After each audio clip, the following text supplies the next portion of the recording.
നിങ്ങൾ എഴുതിയ കഥ അല്ലെങ്കിൽ തിരക്കഥ അത് നിങ്ങളൊരു ആക്ടറിനോടോ ഡയറക്ടറിനോടോ പറയുകയാണെങ്കിലോ അല്ലെങ്കിൽ ഒരു പ്രൊഡ്യൂസറിനോ പ്രൊഡക്ഷൻ കമ്പനിക്കോ അയച്ചു കൊടുക്കുകയാണെങ്കിലോ ആ ഒരു കഥ അവർ അടിച്ചു മാറ്റാനും നിങ്ങളറിയാതെ സിനിമയാക്കാൻ സാധ്യതയുണ്ടെന്നുമുള്ള ആ ഒരു കൺസേൺ നിങ്ങൾക്കുണ്ടോ? അങ്ങനെയാണെങ്കിൽ നിങ്ങൾക്ക് മാത്രമല്ല ആ ഒരു കൺസേൺ എന്ന് പറയുന്നത് ഇത്തരത്തിൽ തിരക്കഥ എഴുതിയിട്ട് പുതിയതായിട്ട് സിനിമയിലേക്ക് കയറാൻ ആഗ്രഹിച്ച് നടക്കുന്ന എല്ലാ ആൾക്കാർക്കും ഈ ഒരു കൺസേൺ ഉള്ളത് നമുക്ക് കാണാൻ പറ്റുന്നതാണ്. ഈ ഒരു കൺസേൺ കൊണ്ട് തന്നെ പല ആൾക്കാരും അവരുടെ കഥ പലരോടും പറയാൻ മടിക്കാറുണ്ട്. അതുപോലെ തന്നെ ചില ആൾക്കാരൊക്കെ എഴുതിയിട്ട് പെട്ടിയിൽ പൂട്ടി വെക്കാറുമുണ്ട്. എന്നാൽ നിങ്ങൾ പേടിക്കേണ്ട ആവശ്യമില്ല. നിങ്ങളുടെ കഥ മോഷണം പോകാതെ തന്നെ കൃത്യമായിട്ട് എങ്ങനെ ഈ ഒരു ആൾക്കാരോട് പറയാമെന്നുള്ളത് ഞാൻ പറഞ്ഞു തരാം. അതായത് പറയുകയാണെങ്കിൽ ഞാൻ കേട്ടിട്ടുണ്ട്, അതായത് കോപ്പിറൈറ്റ് ചെയ്യുകയാണെങ്കിൽ നിങ്ങളുടെ കഥ സേഫ് ആയിരിക്കും, ആരും അടിച്ചുകൊണ്ട് പോകില്ല എന്നൊക്കെ പലരും പറയുന്നത് ഞാൻ കേട്ടിട്ടുണ്ട്. എന്നാൽ നിങ്ങൾ മനസ്സിലാക്കേണ്ട കാര്യം, നിങ്ങളുടെ തിരക്കഥ ഒരാൾ എടുത്തിട്ട് അതുപോലെ യൂസ് ചെയ്യുകയാണെങ്കിൽ മാത്രമേ നിങ്ങൾക്ക് ആ ഒരു കോപ്പിറൈറ്റ് കൊണ്ട് ഗുണമുള്ളൂ. അതായത് പറയുകയാണെങ്കിൽ ഒരു 20% ആ ഒരു തിരക്കഥയ്ക്ക് മാച്ച് വന്നാൽ മാത്രമേ ആ ഒരു തിരക്കഥയ്ക്ക് മാച്ച് വന്നാൽ മാത്രമേ നിങ്ങൾക്കത് കോപ്പിറൈറ്റിൻ്റെ പേരിൽ കേസ് കൊടുക്കാനും അതിന് നിങ്ങൾക്ക് അനുകൂല വിധി വരാനും സാധ്യതയുള്ളൂ. എന്നാൽ ഈ തിരക്കഥ അടിച്ചു മാറ്റാനിരിക്കുന്ന ആൾക്കാരുണ്ടല്ലോ, അവരൊരിക്കലും നിങ്ങളുടെ ആ ഒരു തിരക്കഥ അതുപോലെ എടുത്തിട്ട് കോപ്പി ചെയ്യുകയില്ല. പകരം നിങ്ങളുടെ ആ ഒരു കഥയ്ക്കകത്തൊരു ഒരു ഡിഫറൻറ്റ് ഐഡിയ കാണുമല്ലോ, ആ ഒരു ആശയത്തെ മാത്രം അവർ എടുത്തുകൊണ്ട് അതിലെ കഥാസന്ദർഭങ്ങളും എല്ലാം മാറ്റിയിട്ട് മറ്റൊരു രീതിയിലായിരിക്കും അവർ ആ ഒരു കഥ അവതരിപ്പിക്കുന്നത്. ആ ഒരു കാരണം കൊണ്ട് തന്നെ നിങ്ങൾക്ക് ഇത്തരത്തിൽ ആ ഒരു കോപ്പിറൈറ്റ് അവിടെ ബെനിഫിറ്റ് ആവുകയില്ല. അതായത് പറയുകയാണെങ്കിൽ ആശയം നിങ്ങളുടെ മനസ്സിലുണ്ടായ അതേ ആശയം തന്നെ മറ്റൊരാളുടെ മനസ്സിലും ഉണ്ടാകാനുള്ള സാധ്യത ഉണ്ടല്ലോ. അതുകൊണ്ട് തന്നെ നിങ്ങൾക്ക് ഈ ഒരു ആശയം നിങ്ങളുടേത് മാത്രമാണെന്ന് നിങ്ങൾക്ക് പ്രൂവ് ചെയ്യാനായിട്ട് പറ്റുകയില്ല എന്ന് കരുതി നിങ്ങൾ പേടിക്കേണ്ട ആവശ്യമില്ല. നിങ്ങളൊരു പുതിയ റൈറ്റർ ആണെങ്കിൽ നിങ്ങൾ തിരക്കഥയെല്ലാം എഴുതി കംപ്ലീറ്റ് ചെയ്ത് കോപ്പിറൈറ്റ് ചെയ്ത് കഴിഞ്ഞതിന് ശേഷം നിങ്ങൾ 3 കാര്യങ്ങൾ ശ്രദ്ധിക്കുകയാണെങ്കിൽ, ഈ 3 കാര്യങ്ങൾ പ്രോപ്പറായിട്ട് നിങ്ങൾ ശ്രദ്ധിച്ച് ചെയ്യുകയാണെങ്കിൽ ഇത്തരത്തിൽ നിങ്ങളുടെ കഥ നിങ്ങളിൽ നിന്ന് ഒരാൾ അടിച്ചു മാറ്റാനും അത് നിങ്ങളറിയാതെ സിനിമയാക്കാനുമുള്ള സാധ്യത വളരെ വളരെ കുറയുന്നതായിരിക്കും. അപ്പോൾ ഇന്നത്തെ വീഡിയോയിലൂടെ ഈ 3 കാര്യങ്ങൾ എന്തെല്ലാമാണെന്ന് വളരെ ഡീറ്റെയിൽ ആയിട്ടാണ് വിത്ത് എക്സാമ്പിൾസ് ആയത് നിങ്ങൾക്ക് ഞാൻ പറഞ്ഞു തരാനായിട്ട് പോകുന്നത്. അങ്ങനെയാണെങ്കിൽ നമുക്ക് വീഡിയോയിലേക്ക് കടക്കാം.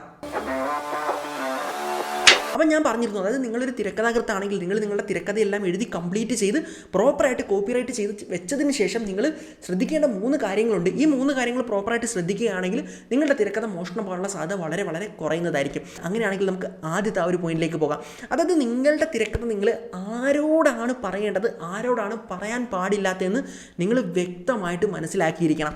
അതായത് പറയുകയാണെങ്കിൽ നിങ്ങൾ വ്യക്തമായിട്ട് മനസ്സിലാക്കിയിരുന്നു, നിങ്ങളുടെ കയ്യിലൊരു കഥയോ തിരക്കഥയോ ഉണ്ടെങ്കിൽ ആ ഒരു തിരക്കഥയെ സിനിമയാക്കാനായിട്ട് 4 പേർക്ക് മാത്രമേ പറ്റുകയുള്ളൂ. അതായത് പറയുകയാണെങ്കിൽ ഒന്നെന്ന് പറഞ്ഞത് ഒരു producer, 2 actor, 3 director, 4 production controller. അതായത് ഈ 4 പേരിൽ ഒരാളെങ്കിലും ഇംപ്രസ് ചെയ്യാൻ സാധിച്ചാൽ മാത്രമേ നിങ്ങളുടെ തിരക്കഥ നിങ്ങൾക്ക് സിനിമയാക്കാനായിട്ട് പറ്റുകയുള്ളൂ. അപ്പം ഞാനീ പറയുന്നത് അതായത് സിനിമയിലൊന്നും ഒരു ബന്ധവും ഇല്ലാത്ത പുറത്തുനിന്ന് വരുന്നൊരു തിരക്കഥാകൃത്തിനെ പറ്റിയാണ്. അല്ലാതെ സിനിമയിൽ ബന്ധമുള്ള അല്ലെങ്കിൽ അമ്മാവൻ്റെയോ കൊച്ചച്ഛൻ്റെയോ ഒക്കെ മകൻ സിനിമയിലുള്ള ആളാണെങ്കിൽ അവർക്ക് പല വഴികളുണ്ടായിരിക്കാം. ഞാൻ പറഞ്ഞത് ഒരു സാധാരണക്കാരൻ്റെ കാര്യമാണ്, അതായത് നിങ്ങളെ എന്നെ പോലുള്ളൊരു സാധാരണക്കാരൻ്റെ കാര്യമാണ് പറഞ്ഞത്. അപ്പോൾ ഈ 4 ആൾക്കാരെ ഇംപ്രസ് ചെയ്താൽ മാത്രമേ നിങ്ങളുടെ തിരക്കഥ സിനിമയാവുകയുള്ളൂ. ഇത് നിങ്ങൾ മനസ്സിലാക്കിയിരിക്കണം. അങ്ങനെയാണെങ്കിൽ ഞാൻ ഈ പറഞ്ഞതിൻ്റെ അർത്ഥം എന്താണെന്ന് വെച്ച് കഴിഞ്ഞാൽ ഈ 4 ആൾക്കാരോട് മാത്രമേ നിങ്ങൾ നിങ്ങളുടെ കഥ പറയാനായിട്ട് പാടുള്ളൂ. അതായത് നിങ്ങളുടെ ഏതെങ്കിലും ഒരു സുഹൃത്തിൻ്റെ സുഹൃത്തോ അല്ലെങ്കിൽ അങ്ങനെ ആരെങ്കിലുമൊക്കെ ഇപ്പം സിനിമയിൽ മേക്കപ്പ് മാനാണ്, അല്ലെങ്കിൽ ഒരു അസിസ്റ്റൻറ്റ് ക്യാമറമാനാണ്, അല്ലെങ്കിൽ ഒരു അസിസ്റ്റൻറ്റ് ഡയറക്ടറാണ് എന്നൊക്കെ കരുതിയിട്ട് നിങ്ങൾ അവരോട് കഥ പറയാനായിട്ട് ഒരിക്കലും പോകാനായിട്ട് പാടില്ല. ഇത്തരത്തിൽ അവരുടെ ബന്ധം ഉപയോഗിച്ചുകൊണ്ട് ഈ പറഞ്ഞ 4 ആൾക്കാരെ കോൺടാക്ട് ചെയ്തിട്ട് അവരോട് കഥ പറയാനാണ് നിങ്ങൾ ശ്രമിക്കേണ്ടത്. അതായത് ഞാനിവിടെ ഇത് പറയാനുള്ള കാരണം എന്താണെന്ന് വെച്ച് കഴിഞ്ഞാൽ, സിനിമയിൽ നിങ്ങൾ ഈ കാണുന്ന, അതായത് നമ്മൾ ഈ സിനിമയിൽ കാണുന്ന ടോപ്പ് ലെവൽ സ്റ്റാർസ്, പ്രൊഡ്യൂസർ എന്നൊക്കെ പറഞ്ഞാൽ ആ ഒരു ടോപ്പ് ലെവലിൽ നിൽക്കുന്ന ആൾക്കാരുണ്ട്. എന്നാൽ അവർ ഓൾറെഡി സക്സസ് ആയ അല്ലെങ്കിൽ ആ ഒരു ലെവലിൽ നിൽക്കുന്ന ആൾക്കാരാണ്. എന്നാൽ അതിന് താഴേക്ക് നമ്മൾ നോക്കുകയാണെങ്കിൽ സക്സസ് ആവാത്ത, സ്റ്റിൽ കുറേ നാളായിട്ട് സിനിമയിൽ വർക്ക് ചെയ്തുകൊണ്ടിരിക്കുന്ന, കുറേ അധികം എക്സ്പീരിയൻസ് ഉള്ള, എന്നാൽ ആ ഒരു ടോപ്പ് ലെവലിൽ എത്തപ്പെടാൻ പറ്റാത്ത സ്ട്രഗിൾ ചെയ്യുന്ന ഒരുപാട് ആൾക്കാരുണ്ട് ആ ഒരു സ്ഥലത്ത്. ആ ഒരു സമയത്ത് നിങ്ങളുടെ കയ്യിൽ നല്ലൊരു കഥയുണ്ടെങ്കിൽ നിങ്ങൾ ആ ഒരു താഴെ തട്ടിൽ കിടക്കുന്ന ആൾക്കാരോട് ആരോടെങ്കിലും അത് ഷെയർ ചെയ്യുകയാണെങ്കിൽ അവർ നിങ്ങളെ രക്ഷപ്പെടുത്താൻ ശ്രമിക്കുമോ അതോ സ്വയം അവർക്ക് ആ ഒരു കഥ ഉപയോഗിച്ചുകൊണ്ട്, അത്ര നല്ല കഥയാണെങ്കിൽ അത് യൂസ് ചെയ്ത് അവർ ആ ഒരു മുകളിലേക്ക് എത്തപ്പെടാനായിട്ട് ശ്രമിക്കുമോ? നിങ്ങൾക്ക് എന്താണ് തോന്നുന്നത്? അപ്പം ഞാൻ ആക്ച്വലി എല്ലാവരും അങ്ങനെയാണെന്നല്ല ഞാൻ പറഞ്ഞത്. എന്നിരുന്നാൽ പോലും ഫിലിം ഇൻഡസ്ട്രിയിൽ ഇത്തരത്തിൽ നല്ല കഥകൾക്ക് ക്ഷാമമുള്ളത് കൊണ്ട് തന്നെ ഇന്നത്തെ കാലത്ത് നിങ്ങൾ ഒരാളോട് കഥ പറയുകയാണെങ്കിൽ ആ കഥ സിനിമയിലുള്ളവരാണെങ്കിൽ പോലും അത് മോഷ്ടിക്കപ്പെട്ട് കൊണ്ടുപോകാനുള്ള സാധ്യതയുണ്ട്. അതുകൊണ്ട് തന്നെ നിങ്ങളുടെ ഒരു ഫ്രണ്ടോ അല്ലെങ്കിൽ നിങ്ങൾക്കൊരു പരിചയമുള്ള ഒരാൾ ഇത്തരത്തിൽ സിനിമയിൽ വർക്ക് ചെയ്യുന്നുണ്ടെങ്കിൽ നിങ്ങൾ അവരോട് കഥ പറഞ്ഞ് അവരെ ഇംപ്രസ് ചെയ്യാൻ നോക്കാതെ അവരോട് പറയുക. അതായത് നിങ്ങൾക്ക് ആവശ്യമുള്ള പ്രൊഡ്യൂസർ അല്ലെങ്കിൽ നിങ്ങൾക്ക് ആവശ്യമുള്ള ഡയറക്ടർ, നിങ്ങൾക്ക് ആവശ്യമുള്ള ആക്ടർ, ഇവരെ കോൺടാക്ട് ചെയ്യാനും ഇവരുടെ ഒരു അപ്പോയിൻമെൻറ്റ് എടുത്ത് തരാനും അവരോട് ആവശ്യപ്പെടുക. അതിനുശേഷം ഇത്തരത്തിൽ നിങ്ങൾ ആ ഒരു അപ്പോയിൻമെൻറ്റ് ഉപയോഗിച്ചുകൊണ്ട് ഈ പറഞ്ഞ 4 ആൾക്കാരെ കാണാനും അവരെ ഇംപ്രസ് ചെയ്യാനും ശ്രമിക്കുക. അപ്പോൾ ഇവിടെ ഒരു കാര്യം എനിക്ക് എടുത്ത് പറയാനുള്ളത്, അതായത് ഞാൻ ഈ 4 ആൾക്കാരോട് മാത്രമേ കഥ പറയാവൂ എന്ന് പറഞ്ഞ സമയത്തും അവിടെ ഒരു കാര്യം ഇളവ് ചെയ്ത് പറയാനുള്ളത്, ഇത്തരത്തിൽ ചില കേസുകളുണ്ട്. അതായത് ഇപ്പോൾ പറയുകയാണെങ്കിൽ ഇപ്പോൾ നിങ്ങൾക്ക് പരിചയമുള്ള ഒരാൾ, അതായത് നല്ല ഫിലിം ഇൻഡസ്ട്രിയിൽ നല്ലൊരു ടോപ്പ് ലെവലിൽ നിൽക്കുന്ന ഒരാളാണ്, എന്നാൽ അയാൾ ഈ പറഞ്ഞ 4 ആൾക്കാരും അല്ല, അതായത് ആക്ടറല്ല, പ്രൊഡ്യൂസർ അല്ല, ഡയറക്ടർ അല്ല, എന്നാൽ മറ്റെന്തെങ്കിലും ആണെന്ന് കരുതുക. എന്നാൽ അദ്ദേഹത്തിന് നല്ല കോൺടാക്ട്സ് ഉണ്ടെന്ന് കരുതുക. ആ ഒരു സമയത്ത് നിങ്ങൾ അദ്ദേഹത്തോട് ഇങ്ങനെ ഒരു എന്താ ഒരു റെക്കമെൻഡേഷനോ അല്ലെങ്കിൽ ഒരു കണക്ഷനോ വേണമെന്ന് പറയുകയാണെങ്കിൽ ഒരുപക്ഷെ അയാൾ നിങ്ങളോട് കഥ പറയാൻ ആവശ്യപ്പെട്ടേക്കാം. കാരണം അത്തരം ഒരാൾക്ക് അയാളുടെ ആ ഒരു കോൺടാക്ട് ഉപയോഗിച്ചുകൊണ്ട് നിങ്ങളെ റെക്കമെൻഡ് ചെയ്യണമെങ്കിൽ നിങ്ങളുടെ കഥ നല്ലതാവണമെന്ന് അയാൾക്കൊരു ഉറപ്പുണ്ടായിരിക്കണം. ചില ആൾക്കാർ വെറുതെ, അതായത് മറ്റേ കളിക്കുടുക്കയിലൊക്കെ വരുന്ന കഥകൾ പോലത്തെ കുഞ്ഞു കഥകളൊക്കെ ആയിട്ട് ചെന്നിട്ട് അല്ലെങ്കിൽ തട്ടിക്കൂട്ട് കഥകളൊക്കെ ആയിട്ട് ചെന്നിട്ട് ഇത്തരം ആൾക്കാരെ കാണാൻ ശ്രമിക്കാറുണ്ട്. അപ്പം നിങ്ങൾ ആരെയാണോ കാണുന്നത് അയാൾ നിങ്ങളെ റെക്കമെൻഡ് ചെയ്യണമെങ്കിൽ നിങ്ങളുടെ കഥ നല്ലതാണെന്ന് അയാൾക്കൊരു വിശ്വാസം വേണം.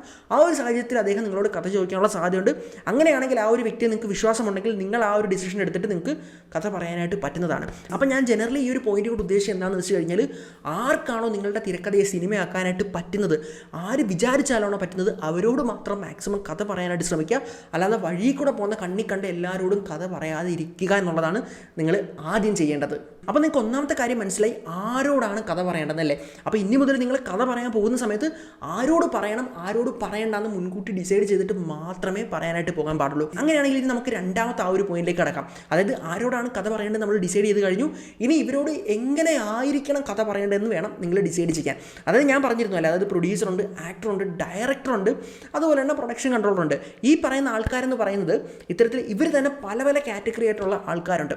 അപ്പം ഇവരിൽ ചില ആൾക്കാർ നല്ലവരുണ്ട്, ചില ആൾക്കാർ മോശമായിട്ടുള്ള ആൾക്കാരുണ്ട്, ചില ആൾക്കാർ ഇത്തരത്തിൽ വെറുതെ ഡയറക്ടറാണ് അല്ലെങ്കിൽ പ്രൊഡ്യൂസറാണെന്നൊക്കെ പറഞ്ഞിട്ട് നടക്കുന്ന ആൾക്കാരുമുണ്ട്. അല്ലെങ്കിൽ ചില പ്രൊഡക്ഷൻ കമ്പനികളുടെയൊക്കെ പേരിൽ തട്ടിക്കൂട്ട് പേരിലൊക്കെ ഇത്തരത്തിൽ എന്താ പറയുക, ഇത്തരത്തിൽ തിരക്കഥ സ്വീകരിക്കുന്നുണ്ട്, മെയിൽ ചെയ്യുമെന്നൊക്കെ പറഞ്ഞിട്ട് കുറേ അഡ്വർടൈസ്മെൻറ്റ് കണ്ടിട്ടുണ്ടായിരിക്കും അല്ലേ. അപ്പോൾ അത് പ്രൊഡ്യൂസറാണെന്ന് കരുതിയിട്ട് നിങ്ങൾ അയച്ചു കൊടുക്കുകയാണെങ്കിൽ ഒരു പക്ഷേ നിങ്ങളുടെ കഥ അവിടെ മോഷ്ടിക്കപ്പെടാനുള്ള സാധ്യതയുണ്ട്. അപ്പോൾ ഇവരെയും നിങ്ങൾ, ഈ 4 പേരെ നിങ്ങൾ സോർട്ട് ചെയ്തെങ്കിൽ പോലും ഇവരിൽ നിങ്ങൾ ആരെയാണോ സമീപിക്കുന്നത് അവർ ജെന്യൂൻ ആണെന്നുള്ള കാര്യം കൂടി നിങ്ങൾ ഉറപ്പ് വരുത്തേണ്ടതുണ്ട്. അങ്ങനെ നിങ്ങൾ ഉറപ്പ് വരുത്തി കഴിഞ്ഞതിന് ശേഷം മാത്രമായിരിക്കണം ഇവരോട് കഥ പറയാനായിട്ട് പോകേണ്ടത്. അപ്പോൾ ഈ ഒരു കഥ പറയാൻ പോകുന്നതിനെ ഞാൻ 2 രീതിയിൽ തരംതിരിക്കാം. അതായത് ഒന്നെന്ന് പറയുന്നത് പ്രൊഡക്ഷൻ കമ്പനികൾക്ക് മെയിൽ അയച്ചുകൊണ്ട്, അതായത് നിങ്ങളുടെ സിനോപ്സിസോ കഥയോ തിരക്കഥയൊക്കെ മെയിൽ അയച്ചുകൊണ്ട് നിങ്ങൾ കഥ പറയാറുണ്ട് അല്ലേ. ഇനി അതല്ലെങ്കിൽ ഡയറക്റ്റ് നിങ്ങളൊരു പ്രൊഡ്യൂസറിനെ ആക്ടറിനെ ഒക്കെ കാണുകയാണെങ്കിൽ അവരോട് നേരിട്ടും കഥ പറയാറുണ്ട്. അപ്പോൾ ഈ 2 കേസിൽ നിങ്ങൾ കഥ പറയാൻ പോകുന്ന സമയത്ത് ശ്രദ്ധിക്കേണ്ട പ്രധാനപ്പെട്ട കാര്യങ്ങൾ എന്തെല്ലാമാണ് നമുക്ക് നോക്കാം. അതായത് ആദ്യം തന്നെ നമുക്കൊരു പ്രൊഡക്ഷൻ കമ്പനിയുടെ കേസ് എടുക്കാം. അതായത് പല പ്രൊഡക്ഷൻ കമ്പനികളും അവരുടെ വെബ്സൈറ്റിലോ അല്ലെങ്കിൽ അവരുടെ സോഷ്യൽ മീഡിയയിലോ ഒക്കെ അല്ലെങ്കിൽ ഏതെങ്കിലുമൊക്കെ ഗ്രൂപ്പിലൊക്കെ നിങ്ങൾ കാണാറുണ്ട്, ഇന്ന പ്രൊഡക്ഷൻ കമ്പനി തിരക്കഥ ആവശ്യപ്പെടുന്നു, ഇന്ന മെയിലിലേക്ക് അയച്ചു കൊടുക്കാനായിട്ട്. പല ആൾക്കാരും അവരുടെ കംപ്ലീറ്റ് തിരക്കഥയൊക്കെ എടുത്ത് അയച്ചു കൊടുക്കാറുണ്ട്, ചില ആൾക്കാർ കഥ അയച്ചു കൊടുക്കാറുണ്ട്, ചില ആൾക്കാർ ഈ ഒരു കഥ മോഷ്ടിക്കപ്പെടുമെന്ന് പേടിച്ചിട്ട് അയച്ചു പോലും കൊടുക്കാറില്ല. അപ്പോൾ ഈ ഒരു കേസിൽ നിങ്ങൾ ഇങ്ങനൊരു ആഡോ അല്ലെങ്കിൽ ഒരു പരസ്യമോ കാണുകയാണെങ്കിൽ ഉടനെ അയച്ചു കൊടുക്കാതെ ആ ഒരു പ്രൊഡക്ഷൻ കമ്പനിയുടെ ആ ഒരു ആധികാരികത, അത് ജെന്യൂൻ ആണെന്നുള്ള കാര്യം നിങ്ങൾ ഉറപ്പുവരുത്തണം. കഴിഞ്ഞ 2 ആഴ്ച മുമ്പ് തന്നെ ഇത്തരത്തിൽ മാർക്കോയുടെ പ്രൊഡക്ഷൻ കമ്പനി ആയിട്ടുള്ള ആ ഒരു ക്യൂബ്സ് എൻ്റർടൈൻമെൻറ്റ്സ് എന്ന് പറഞ്ഞ ആ ഒരു പ്രൊഡക്ഷൻ കമ്പനി, അവർക്ക് തിരക്കഥ സബ്മിറ്റ് ചെയ്യേണ്ട ആ ഒരു സബ്മിഷൻ ഫോമൊക്കെ ഞാൻ നമ്മുടെ കമ്മ്യൂണിറ്റി പോസ്റ്റിൽ ഇട്ടിരുന്നു. പല ആൾക്കാരും അവർക്ക് കഥ അയച്ചു കൊടുത്തുവെന്നും അവർക്ക് റെഫറൻസ് നമ്പറൊക്കെ കിട്ടിയെന്നാണ് എനിക്ക് അറിയാനായിട്ട് സാധിച്ചത്. അങ്ങനെയാണെങ്കിൽ ഈ ഒരു കേസിൽ നിങ്ങളൊരു പ്രൊഡക്ഷൻ കമ്പനിയുടെ സബ്മിഷൻ ഫോം കണ്ടു, അതിലേക്ക് നിങ്ങൾ അയക്കുന്നു. ഈ ഒരു സമയത്ത് നമുക്കത് ഉറപ്പിക്കാൻ പറ്റും. കാര്യം എന്താണ്, ആ ഒരു മാർക്കോയുടെ പ്രൊഡ്യൂസറായിട്ടുള്ള ആ ഒരു ഷെരീഫ് മുഹമ്മദ് അദ്ദേഹം തന്നെ പറഞ്ഞിട്ടുണ്ടായിരുന്നു അവരുടെ കമ്പനിയിലേക്ക് വരികയാണെങ്കിൽ ഒരു ഫോം കൊടുക്കുമെന്ന്. അങ്ങനെ അവരുടെ വെബ്സൈറ്റിലേക്ക് പോകുന്ന സമയത്ത് നമുക്ക് അവരുടെ ആ ഒരു ഫോമിൻ്റെ ഡീറ്റെയിൽസും മറ്റു കാര്യങ്ങളും കിട്ടുന്നുണ്ട്. അതുപോലെ തന്നെ ഞാൻ അവരുടെ ആ ഒരു ഫോമിലേക്ക് അയക്കാൻ പറഞ്ഞത് അവരുടെ ഒഫീഷ്യൽ മെയിൽ ഐ ഡിയിലേക്കും അവരുടെ ഒഫീഷ്യൽ വാട്സപ്പ് നമ്പറിലേക്കുമാണ് നിങ്ങളോട് അയക്കാനായിട്ട് പറഞ്ഞിരുന്നത്. അപ്പോൾ ആദ്യം തന്നെ നിങ്ങൾ ഇത്തരത്തിൽ മെയിൽ അയക്കുന്നതിന് മുമ്പായിട്ട് അത് ജെന്യൂൻ ആണെന്നുള്ള കാര്യം കൺഫേം ചെയ്യേണ്ടതുണ്ട്. ഈ ഒരു കേസിൽ നമ്മൾ നോക്കുന്ന സമയത്ത് അത് ജെന്യൂൻ ആണെന്ന് മനസ്സിലാക്കാൻ പറ്റി. അതുകൊണ്ട് തന്നെയാണ് ഞാനത് ഷെയർ ചെയ്തത്. ഓക്കെ, അങ്ങനെ നമ്മൾ ജെന്യൂൻ ആണെന്ന് കൺഫേം ചെയ്യുന്നുണ്ട്. അങ്ങനെ കൺഫേം ചെയ്താൽ മാത്രം പോരാ, നിങ്ങൾ ഇത്തരത്തിൽ ആ ഒരു പ്രൊഡക്ഷൻ കമ്പനിക്ക് മെയിൽ അയക്കുന്ന സമയത്ത് നിങ്ങൾ ഒബ്വിയസ്ലി നിങ്ങൾ സിനോപ്സിസ് ആയിരിക്കും അയക്കുന്നത് അല്ലേ. അങ്ങനെ സിനോപ്സിസ് അയക്കാൻ നേരം അത് എങ്ങനെ ആയിരിക്കണം അയക്കേണ്ടതെന്ന് കൂടി നിങ്ങൾ മനസ്സിലാക്കിയിരിക്കണം. അപ്പം നിങ്ങൾക്കിത് വളരെ ഈസി ആയിട്ട് മനസ്സിലാക്കി തരാൻ വേണ്ടിയിട്ട് ഞാൻ മുംബൈ പോലീസ് എന്ന് പറയുന്ന ആ ഒരു സിനിമ നിങ്ങൾ കണ്ടിട്ടുണ്ടായിരിക്കും അല്ലേ. അപ്പോൾ മുംബൈ പോലീസിൻ്റെ തിരക്കഥ എഴുതിയ ഞാനാണെന്ന് നിങ്ങൾ ജസ്റ്റ് ഒന്ന് അസ്യൂം ചെയ്യുക. അപ്പോൾ അതിൻ്റെ ആ ഒരു അന്ന് വരെ വന്നിട്ടില്ലാത്തൊരു വലിയൊരു സസ്പെൻസാണ് ആ ഒരു കഥയ്ക്കകത്തുള്ളത് അല്ലേ. അപ്പോൾ എൻ്റെ ഒരു കൺസേൺ ഞാനിപ്പോൾ ഒരു പ്രൊഡക്ഷൻ കമ്പനിക്ക്, ഏതെങ്കിലും ഒരു പ്രൊഡക്ഷൻ കമ്പനിക്ക് മെയിൽ അയക്കാനായിട്ട് പോവുകയാണ് സിനോപ്സിസ്. അപ്പോൾ എൻ്റെ ഉള്ളിൽ കൺസേൺ ഉണ്ട്. അതായത് എൻ്റെ ആ ഒരു കോർ ഐഡിയ, അതായത് ആ ഒരു പടത്തിനുള്ള കോർ ഐഡിയ അല്ലെങ്കിൽ എൻ്റെ ആ ഒരു കോർ കഥ അവരടിച്ചു മാറ്റും എന്നുള്ള പേടി എനിക്കുണ്ട്. അപ്പോൾ ഞാൻ എങ്ങനെയാണ് ഇവർക്ക് മെയിൽ അയക്കാനായിട്ട് പോകുന്നത്, സിനോപ്സിസ് അയക്കാനായിട്ട് പോകുന്നത് നിങ്ങൾ കണ്ടോ. അപ്പോൾ അതിന് വേണ്ടിയിട്ട് ഞാൻ ആ മുംബൈ പോലീസിൻ്റെ സിനോപ്സിസ് നിങ്ങൾക്ക് വേണ്ടിയിട്ട് ഞാൻ എഴുതി ഇവിടെ വെച്ചിട്ടുണ്ട്. ഞാനൊന്ന് വായിച്ച് കേൾപ്പിക്കാം. ആൻ്റണി മോസസ്, ശക്തനും ധീരനുമായ പോലീസ് ഓഫീസർ, തൻ്റെ ഉറ്റ സുഹൃത്തുക്കളായ ആര്യൻ ജോണിൻ്റെ കൂടെയും ഫർഹാൻ്റെ കൂടെയും മുംബൈ പോലീസ് ഫോഴ്സിലെ പ്രത്യേക വിഭാഗത്തിൽ ജോലി ചെയ്തു വരികയാണ്. ഒരിക്കൽ ആൻ്റണിയുടെയും ഫർഹാൻ്റെയും 100ഓളം വരുന്ന പോലീസ് ഉദ്യോഗസ്ഥരെയും മുന്നിൽ വെച്ച് ആര്യൻ അജ്ഞാതനാൽ കൊല ചെയ്യപ്പെടുന്നു. ആൻ്റണി തൻ്റെ ഉറ്റ സുഹൃത്തിൻ്റെ കൊലയാളി ആരാണെന്ന് കണ്ടെത്തിയെന്ന് സീനിയർ ഓഫീസറായ ഫർഹാനോട് പറയുമെങ്കിലും അത് വെളിപ്പെടുത്തുന്നതിന് മുമ്പ് തന്നെ ആൻ്റണി വാഹനാപകടത്തിൽ പെടുകയും അയാളുടെ ഓർമ്മ നഷ്ടപ്പെടുകയും ചെയ്യുന്നു. കൊലയാളിയെ കണ്ടെത്താനായി ആൻ്റണി വേണ്ടി കേസ് അന്വേഷണം ആദ്യം മുതൽ വീണ്ടും ആരംഭിക്കുന്നു. സ്വന്തം വ്യക്തിത്വവും ഭൂതകാലഘട്ടവും അറിയാതെ കേസ് അന്വേഷിച്ചിരുന്ന അയാൾ നിരവധി മാനസിക സംഘർഷങ്ങൾക്കും പ്രതിബന്ധങ്ങൾക്കും ഒടുവിൽ കൊലയാളിയെ കണ്ടെത്തുന്നു. എന്നാൽ അത് ആന്റണിയുടെ തന്നെ വ്യക്തി ജീവിതത്തെ വലിയ രീതിയിൽ പ്രതികൂലമായി ബാധിക്കുന്നു. ഇത് മുംബൈ പോലീസ് എന്ന് പറയുന്ന ആ ഒരു ചിത്രത്തിൻ്റെ സിനോപ്സിസ് നിങ്ങളെ പഠിപ്പിക്കാൻ വേണ്ടിയിട്ട് വെറും 2 മിനിറ്റ് കൊണ്ട് ഞാൻ തയ്യാറാക്കിയ ഒരു സാമ്പിളാണ്. അപ്പോൾ ഇത് കണ്ടപ്പോൾ നിങ്ങളിൽ കുറച്ച് പേർക്കെങ്കിലും മനസ്സിലായി കാണും. അതായത് ഈ ഒരു സിനോപ്സിസിനകത്ത് എന്താണ് ഈ കഥയുടെ കോർ എന്നുള്ളത് ഞാൻ വെളിപ്പെടുത്തിയിട്ടില്ല. അതായത് ആരാണ് കൊന്നത്, എന്തിനാണ് കൊന്നത്, എങ്ങനെയാണ് കൊന്നത് തുടങ്ങിയ കാര്യങ്ങളൊന്നും തന്നെ ഞാൻ ഇതിൽ വെളിപ്പെടുത്തിയിട്ടില്ല. അപ്പോൾ ഈ ഒരു സിനോപ്സിസ് ഞാൻ അയച്ചു കൊടുക്കുന്ന സമയത്ത് ഈ ഒരു പ്രൊഡക്ഷൻ കമ്പനിക്ക് ഇത് കിട്ടുകയാണെങ്കിൽ അവർക്കൊരു കാരണവശാലും ഇതിൽ നിന്ന് ആ ഒരു കോറായിട്ടുള്ള ആ ഒരു സാധനം അടിച്ചു മാറ്റാനായിട്ട് പറ്റില്ല. അപ്പോൾ നിങ്ങൾ ചിന്തിക്കുന്നുണ്ടായിരിക്കും ഈ കോറായിട്ടുള്ള സാധനം പറഞ്ഞില്ലെങ്കിൽ, തുറന്ന് പറഞ്ഞില്ലെങ്കിൽ പിന്നീട് എങ്ങനെയാണ് അവർക്ക് നമ്മുടെ കഥയെപ്പറ്റി മനസ്സിലാക്കാൻ പറ്റുന്നതെന്നും അതുപോലെ നമ്മളുടെ സ്റ്റോറി ഇഷ്ടപ്പെട്ടിട്ട് അവർ നമ്മളെ കോൺടാക്ട് ചെയ്യുന്നതൊക്കെ അല്ലേ. അതായത് ഈ ഒരു സിനോപ്സിസ് അയച്ചു കൊടുക്കുന്ന സമയത്ത് അവർക്ക് മനസ്സിലാവും, അതായത് ഈ ഒരു കഥയുടെ പശ്ചാത്തലം എന്താണെന്നും ഇത് എങ്ങനെ നടക്കുന്നതാണെന്നൊക്കെ, ഇതിൻ്റെ ജോണർ എന്താണ്, ഏകദേശം ഒരു ഐഡിയ അവർക്ക് കിട്ടും. ആ ഒരു ജോണർ, ആ ഒരു ഐഡിയ അവർക്ക് ഇഷ്ടപ്പെട്ടിട്ടുണ്ടെങ്കിൽ അവർക്ക് തീർച്ചയായിട്ടും അറിയാം ഇതിനകത്ത് എന്തെല്ലാമോ സസ്പെൻസ് നിങ്ങൾ ഒളിപ്പിച്ച് വെച്ചിട്ടുണ്ട്. ആ ഒരു സസ്പെൻസ് അറിയാനുള്ള ആകാംക്ഷയും അവർക്കുണ്ടാവും. അപ്പോൾ ഈ ജോണറും ഇതിൻ്റെ ഈ പറയുന്ന ആ ഒരു ആ ഒരു തീമും മറ്റു കാര്യങ്ങളൊക്കെ അവർക്ക് ഇഷ്ടപ്പെട്ടിട്ട് ആ ഒരു സസ്പെൻസ് കൂടി അവർക്ക് വർക്കൗട്ട് ചെയ്യുകയാണെങ്കിൽ തീർച്ചയായിട്ടും അവർ നിങ്ങളെ കോൺടാക്ട് ചെയ്യുന്നതായിരിക്കും. അപ്പോൾ ഒരു നല്ല ഫിലിം പ്രൊഡക്ഷൻ കമ്പനിയൊക്കെ ആണെങ്കിൽ ഇത്തരത്തിൽ നിങ്ങളോട് കോൺടാക്ട് ചെയ്തിട്ട് നിങ്ങളോട് കഥ ആവശ്യപ്പെടും. അതിന് മുമ്പായിട്ട് തന്നെ ഇത്തരത്തിൽ നോൺ ഡിസ്ക്ലോഷർ എഗ്രിമെൻറ്റ് ആ ഒരു പ്രൊഡക്ഷൻ കമ്പനിയുടെ സൈഡിൽ നിന്ന് നിങ്ങളുമായിട്ട് സൈൻ ചെയ്യുന്നതായിരിക്കും. അപ്പോൾ അതിനർത്ഥമെന്ന് പറയുന്നത് ആ ഒരു പ്രൊഡക്ഷൻ കമ്പനിക്ക് നിങ്ങളുടെ ആ ഒരു സബ്ജക്റ്റ് ഇഷ്ടപ്പെട്ടു, നിങ്ങളുടെ ആ ഒരു കോർ ഐഡിയ, ആ ഒരു കോർ കഥ എന്താണെന്ന് അവർ നിങ്ങളോട് ആവശ്യപ്പെടുന്നു എന്നുള്ളതാണ്. അപ്പോൾ ആ ഒരു നോൺ ഡിസ്ക്ലോഷർ എഗ്രിമെൻറ്റ് നിങ്ങൾ സൈൻ ചെയ്യുകയാണെങ്കിൽ നിങ്ങളുടെ കയ്യിൽ ഒരു പ്രൂഫായി, അതായത് ഇന്ന ഫിലിം പ്രൊഡക്ഷൻ കമ്പനി നിങ്ങളോട് കഥ ആവശ്യപ്പെട്ടു എന്നും നിങ്ങൾ അവരോട് നിങ്ങളുടെ കഥ ഡിസ്ക്ലോസ് ചെയ്തു എന്നുള്ളൊരു പ്രൂഫായി. അതിനുശേഷം നിങ്ങൾക്ക് നിങ്ങളുടെ ആ ഒരു കഥ കുറച്ചുകൂടി ഡീറ്റെയിൽ ആയിട്ട് ആരാണ്, എന്താണ്, എന്തിനെ കൊന്നു തുടങ്ങിയ നിങ്ങളുടെ ആ ഒരു കോർ ആയിട്ടുള്ള സാധനം അവരോട് ഷെയർ ചെയ്യാനായിട്ട് പറ്റുന്നതാണ്. ട്രീറ്റ്മെൻറ്റോ അല്ലെങ്കിൽ നിങ്ങളുടെ മുഴുവൻ സ്ക്രീൻ പ്ലേ ഒക്കെ നിങ്ങൾക്ക് അയച്ചു കൊടുക്കാനായിട്ട് പറ്റുന്നതാണ്. അപ്പോൾ ഓൾറെഡി എങ്ങനെയാണ് ഇതിൻ്റെ പ്രൊസീജിയർ, ഇത് എങ്ങനെ നടക്കുമെന്നൊക്കെയുള്ള ഏകദേശം ഒരു ഐഡിയ ഞാൻ ഓൾറെഡി വീഡിയോ ചെയ്തിട്ടുണ്ട്. അപ്പോൾ നിങ്ങൾ കണ്ടില്ലെങ്കിൽ ഞാൻ അതിൻ്റെ ലിങ്ക് ഇവിടെ കൊടുക്കുന്നതാണ്, നിങ്ങൾക്ക് തീർച്ചയായിട്ടും കണ്ടു നോക്കാനായിട്ട് പറ്റുന്നതാണ്. അപ്പോൾ സിനോപ്സിസ് എങ്ങനെയാണ് അയക്കേണ്ടത് നിങ്ങൾക്കൊരു ധാരണ കിട്ടിയില്ലേ. അപ്പോൾ മാക്സിമം അത് സസ്പെൻസ് നിലനിർത്തിയിട്ട് കൂടുതൽ അവരെ അട്രാക്ട് ചെയ്യുന്ന രീതിയിലായിരിക്കണം അത് തയ്യാറാക്കി അയക്കേണ്ടത്. ഇതുപോലെ തന്നെയാണ് നിങ്ങൾ ഒരാളോട് കഥ പറയാൻ പോകുന്ന സമയത്ത് ആ ഒരു കഥയുടെ പ്രധാനപ്പെട്ട ആ ഒരു കോർ സാധനം ഉണ്ടല്ലോ അത് ഡിസ്ക്ലോസ് ചെയ്യാതെ ആ ഒരു സസ്പെൻസ് കീപ്പ് ചെയ്തിട്ടായിരിക്കണം നിങ്ങൾ നിങ്ങളുടെ കഥ പറയേണ്ടത്. ആ ഒരു കഥ കേൾക്കുന്ന സമയത്ത് തന്നെ ഓപ്പോസിറ്റ് ഇരിക്കുന്ന ആൾക്ക് മനസ്സിലാവും, ഓക്കെ ഇതിൻ്റെ ആ ഒരു ജോണർ എന്താണെന്നും അതിൻ്റെ തീം എന്താണെന്നും എല്ലാം മനസ്സിലായതിനു ശേഷം അവർ തന്നെ നിങ്ങളോട് ചോദിക്കും, ഓക്കെ ഇത് എന്താണ് ഇതിൻ്റെ സസ്പെൻസ് നിങ്ങൾ എന്ന് ചോദിക്കുകയാണെങ്കിൽ നിങ്ങൾ പറയണം ഇത്തരത്തിൽ അത് കുറച്ചുകൂടി സമയം തരികയാണെങ്കിൽ ഡീറ്റെയിൽ ആയിട്ട് പറയാം, അല്ലാതെ ഒരു 2 മിനിറ്റ് കൊണ്ടോ 3 മിനിറ്റ് കൊണ്ടോ ഇത് മുഴുവനായിട്ട് പറയാൻ പറ്റില്ല എന്ന് പറയുകയാണെങ്കിൽ അവർക്ക് ശരിക്കും ആ ഒരു ആക്ച്വൽ പ്രൊജക്റ്റ് ഇഷ്ടപ്പെട്ടിട്ടുണ്ടെങ്കിൽ എത്ര തന്നെ തിരക്കുള്ള പ്രൊഡ്യൂസറോ നടനോ ആണെങ്കിൽ പോലും നിങ്ങൾക്ക് ഡെഡിക്കേറ്റ് ആയിട്ടുള്ള സമയം തരികയും ആ ഒരു സമയത്ത് നിങ്ങൾക്ക് പറയാനായിട്ട് പറ്റുകയും ചെയ്യും.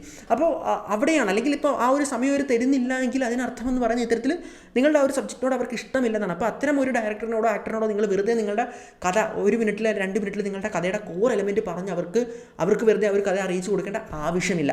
ഓക്കെ, അപ്പോൾ നിങ്ങൾക്ക് മനസ്സിലായി, അതായത് ആരോട് കഥ പറയണം, എങ്ങനെ കഥ പറയണമെന്ന് നിങ്ങൾക്ക് മനസ്സിലായി. അങ്ങനെയാണെങ്കിൽ ഇനി 3ാമത്തെ പോയിന്റിലേക്ക് നമുക്ക് കിടക്കാം. അതായത് നിങ്ങൾ എന്ന് പറയുന്ന തിരക്കഥാകൃത്ത് നിങ്ങളൊരു പ്രൊഡ്യൂസറിനെ സമീപിച്ചു, അയാളോട് കഥ പറഞ്ഞു, അയാൾ ഒരു പോസിറ്റീവ് റെസ്പോൺസ് തന്നു എന്ന് വിചാരിക്കുക. അങ്ങനെ പോസിറ്റീവ് റെസ്പോൺസ് തന്നു കഴിഞ്ഞാൽ പോലും നിങ്ങളെന്ന് പറയുന്ന റൈറ്റർ ആ ഒരു പ്രൊഡ്യൂസറിന് വേണ്ടി മാത്രം കാത്തിരിക്കാൻ പാടില്ല. അതായത് പറയുകയാണെങ്കിൽ ഇപ്പോൾ ഞാൻ ഓൾറെഡി മാർക്കോടെ പ്രൊഡക്ഷൻ കമ്പനിക്ക് വേണ്ടിയിട്ട് കുറേ ആൾക്കാർ അയച്ചിട്ട് കാത്തിരിക്കുന്നുണ്ടെന്നാണ് ഞാൻ വിശ്വസിക്കുന്നത്. അങ്ങനെയാണെങ്കിൽ പോലും അവിടെ നിങ്ങൾക്ക് റെഫറൻസ് നമ്പർ മെയിൽ കിട്ടിയാലും ഇനി നിങ്ങളെ വീണ്ടും കോൺടാക്ട് ചെയ്താലൊക്കെ തന്നെ ഇത്തരത്തിൽ ആ ഒരു പ്രൊസീജിയർ അല്ലെങ്കിൽ ആ ഒരു പ്രോസസ്സ് അവിടെ നടന്നുകൊണ്ടിരിക്കുന്ന സമയത്ത് പോലും നിങ്ങൾ മറ്റൊരു പ്രൊഡ്യൂസറിനെ കണ്ടെത്താനും അത് സിനിമയാക്കാനും ശ്രമിച്ചുകൊണ്ടിരിക്കണം. അതായത് പറയുകയാണെങ്കിൽ നിങ്ങളുടെ കയ്യിലൊരു കഥയുണ്ട്, നല്ലൊരു സബ്ജക്റ്റ് ആണെങ്കിൽ നിങ്ങൾ എത്രയും വേഗം അത് സിനിമയാക്കാൻ ശ്രമിക്കുക എന്നുള്ളതാണ് 3ാമത്തെ പോയിന്റ്. അതായത് പറയുന്നത് ഇവിടെ കഥ അടിച്ചു മാറ്റുന്ന കേസ് മാത്രമല്ല, നിങ്ങളുടെ മനസ്സിലുണ്ടായ അതേ തോട്ട് വേറെ ഇതേ സമയത്ത് ഞാൻ ഈ ഒരു വീഡിയോ ചെയ്തുകൊണ്ടിരിക്കുന്ന സമയത്ത് പോലും വേറെ പല ആൾക്കാരെ മനസ്സിൽ വരാനുള്ള സാധ്യതയുണ്ട്. അതുകൊണ്ട് തന്നെ ഇപ്പം സിമിലർ ആയിട്ടുള്ള പല കഥകളും ഇറങ്ങുകയും ഒരുമിച്ചിറങ്ങുകയും ക്ലാഷായൊക്കെ ചെയ്തിട്ടുണ്ട് അല്ലേ. അപ്പോൾ അതുകൊണ്ട് തന്നെ ഇത്തരത്തിൽ എത്രയും പെട്ടെന്ന് നിങ്ങളുടെ കഥ സിനിമയാക്കാനാണ് നിങ്ങൾ ശ്രമിക്കേണ്ടത്. അതായത് ഒരു പ്രൊഡ്യൂസറിനെ കണ്ട അയാളോട് പറഞ്ഞു, അവിടുന്ന് ഒരു പോസിറ്റീവ് സൈൻ കിട്ടിയാൽ പോലും നിങ്ങൾ വെറുതെ ഇരിക്കാനായിട്ട് പാടില്ല. അതായത് അടുത്ത വർക്ക് നോക്കിയിട്ട് അല്ലെങ്കിൽ അടുത്തൊരാളെ കണ്ടെത്താനും ആ ഒരു സിനിമ പ്രോപ്പറായിട്ട് വർക്ക് ചെയ്യാനും ഒക്കെ ആയിട്ട് ശ്രമിക്കുക. അപ്പോൾ ഈ ഒരു 3 പോയിന്റുകൾ നിങ്ങൾ ഫോക്കസ് ചെയ്യുകയാണെങ്കിൽ, ഓൾറെഡി നിങ്ങൾ കോപ്പിറൈറ്റ് ചെയ്ത് കഴിഞ്ഞു, അതിനുശേഷം ഈ 3 കാര്യങ്ങൾ നിങ്ങൾ ശ്രദ്ധിക്കുകയാണെങ്കിൽ നിങ്ങളുടെ തിരക്കഥ മോഷണം പോകാനുള്ള സാധ്യത വളരെ വളരെ കുറയുന്നതാണ്. അപ്പോൾ ഈ ഒരു വീഡിയോ എല്ലാവർക്കും തന്നെ ഉപകാരപ്പെട്ടു എന്ന് വിശ്വസിക്കുന്നു. അടുത്തൊരു വീഡിയോയിൽ കാണുമ്പോഴേക്കും